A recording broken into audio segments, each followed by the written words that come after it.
Ito ko lang sa inyo yung panahon.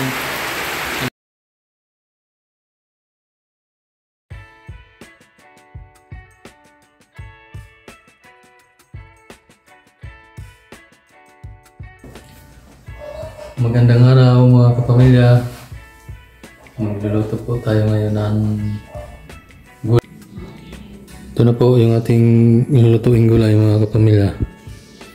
Ito, meron tayong broccoli, sayote, carrots, tapos bagyo beans, tapos ito bagyo pechay, tapos ito yung ating pangsahog, hipon, tapos meron tayong sibuyas, bawang, paminta, tapos patis,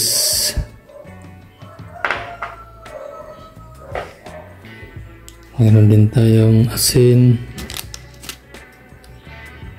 tapos ito seasoning,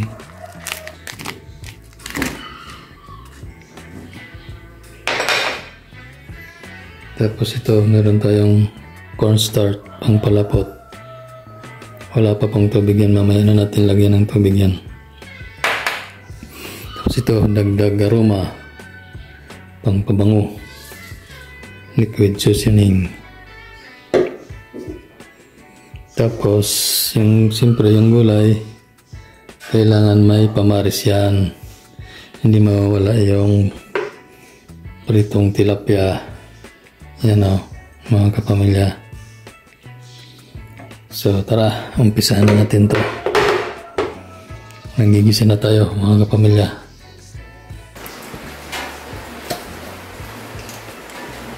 Tara mga kapamilya, magpainit na tayo ng kawali. Lagyan na natin ng mantika.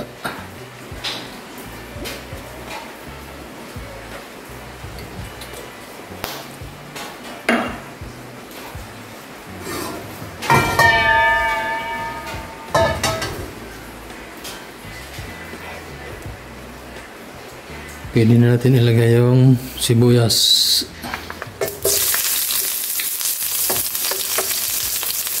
Sibuyas na pula.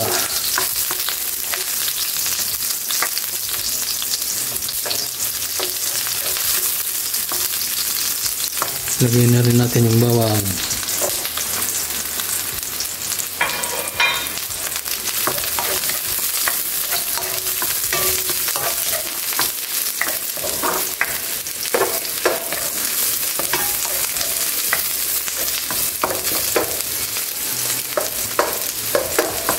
Lutuin lang natin ng bagya yung bawang at saka sibuyas.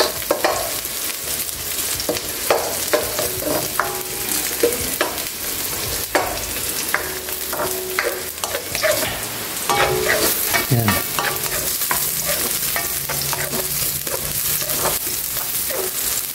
Golden brown na yung bawang at saka sibuyas. Pwede na natin ilagay yung gulay.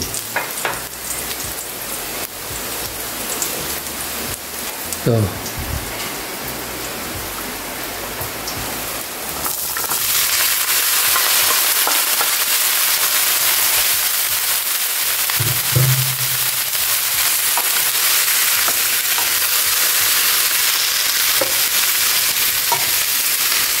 Nakakabango.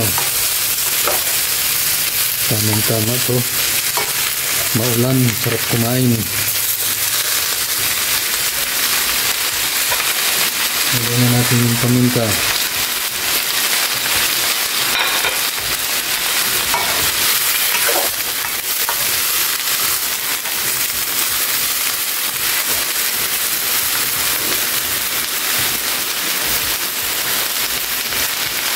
Patis.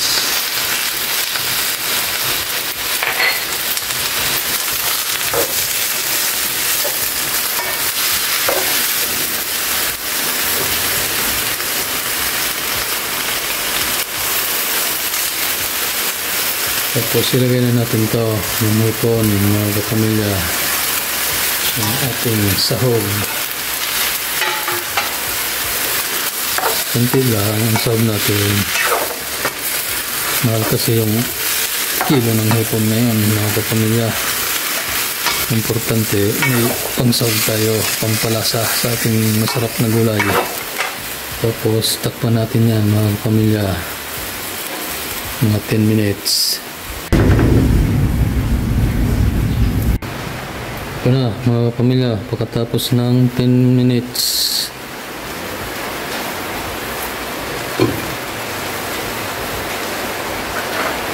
Haluin lang natin. Yan o. Namula na o. Tapos maglagay tayo ng kunting asin. Bagya-bagya lang pag lagay niyan dahil mayroon na siyang patis. Baka umalat. Tapos nalagay pa tayo ng cubes.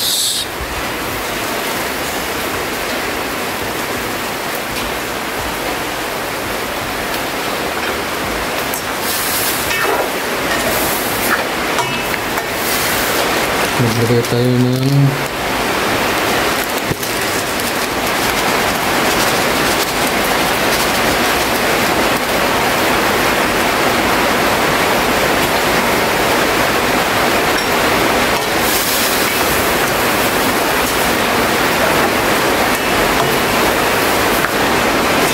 bango.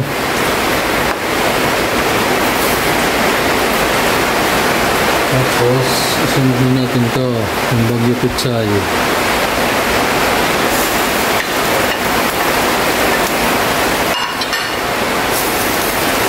Kailangan kasi huli siya dahil madali lang siyang maluto. Tapos, sabawan natin siya, mga kapamilya, ng kunti lang. Yan o.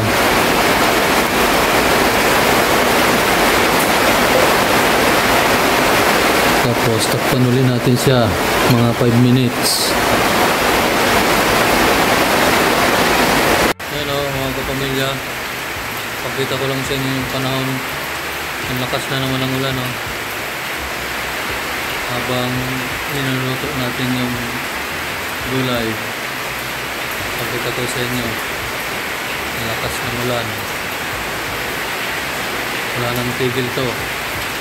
Pang-6 na araw na ngayon. Kaya napakasarap kumain talaga ngayon. Sarap magluto kung may lulutuin. Ito na, mga kapamilya. Tapos ng 5 minutes.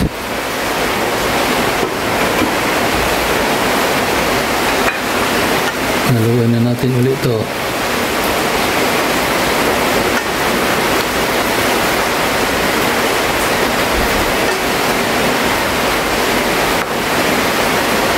Sarap.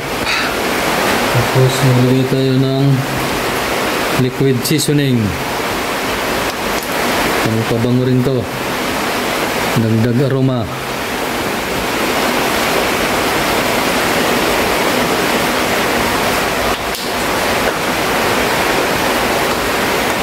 Yan, malapit na to, mga kapamilya.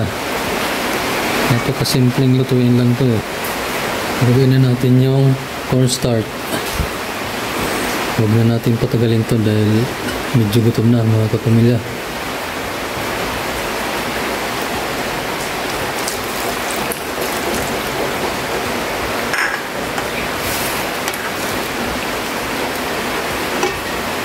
Ayan na.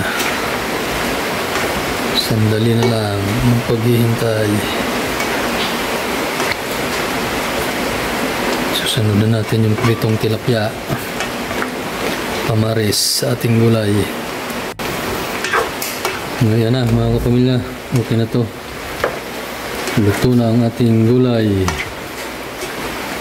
Hindi man niya kailangan lutong-luto. Kailangan dito sa mga gulay na to half cook lang. Hanggang dito na lang, mga kapamilya. Ayos na to. Tama na yung kanyang timplada. So, maraming salamat, mga kapamilya, sa inyong panonood ng aking mga videos. Tsaka salamat din sa inyong suporta, mga kapamilya. Ingat po tayo dahil may bagyo. Ingat tayo sa ating gawain sa araw-araw. Maraming salamat. God bless po sa ating lahat. Ito na mga kapamilya ang ating kamaris sa gulay. Magpiprito tayo ng tilapia para mas masarap ang kain. Kailangan may pamaris sa gulay. Tilapia.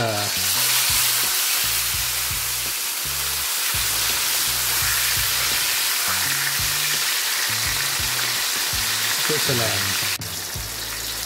So yan mga kapamilya. Balik ka rin na natin to.